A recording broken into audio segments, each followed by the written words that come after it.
Today's Lenten word is gifted, and we continue with Romans chapter 12, talking about how we all have different gifts. And then 2 Corinthians chapter 3, also kind of like how those who are unveiled faces contemplate the Lord's glory, being transformed into his image with ever increasing glory, which comes from the Lord who is the Spirit. So thinking about how we usually frame giftedness.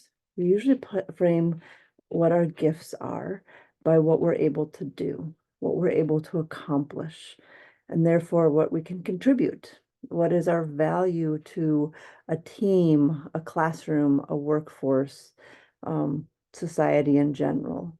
What our value and our giftedness tends to be connected in many ways. And it has to do with what you can or cannot do, which then means that there's, when you can't do, then you're no longer gifted. Now, we can also look at gifted as in I'm gifted with so many blessings in my life, my family, my friends, my house. Those are gifts as well. Those are blessings. So we can look at that angle of this too, of giftedness. That we all have different gifts. We don't have the same possessions. We don't have the same people in our lives. We don't have the same experiences.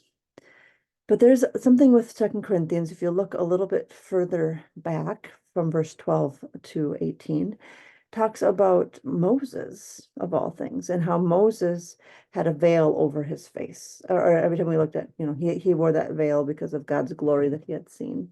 But then also so whenever we look towards Moses, which is the do that you must do, you have to do, what are you doing? That's the law. The law will always demand, are you contributing enough? Are you valuable enough? Have you used your life to its fullest extent?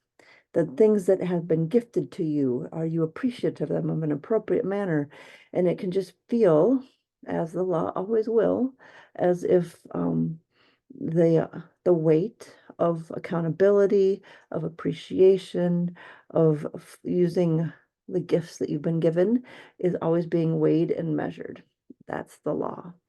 But it talks here in 2 Corinthians through Apostle Paul about how, so when we look at Moses, we see that veil. We see something we can never achieve, never accomplish. There's always going to be something in between. But then when we are turned to the Lord, the veil is taken away. Christ came not because of the gifts that you bring in your daily lives, even though they will serve your neighbor, they will enrich your life in many ways. You'll compare your life to everybody else out there too.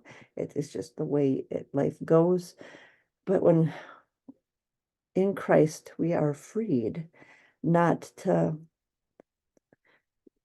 define our giftedness by our to-dos or our resumes or our value to others, but to say that we have been gifted with grace, that rest that doesn't come anywhere else, the mercy that even when you don't use your gifts to the fullest extent, God still loves you. We are gifted in the sense of even when you sin and fall short, God's forgiveness and mercy will be there. A gift to you, not earned, not deserved, gifted to you. And therefore freedom comes, and it's the Spirit of God who transforms us by giving us faith in this gift, that the more we are grasped by it, the more we realize just how valuable we are to God, that we have become gifts, not just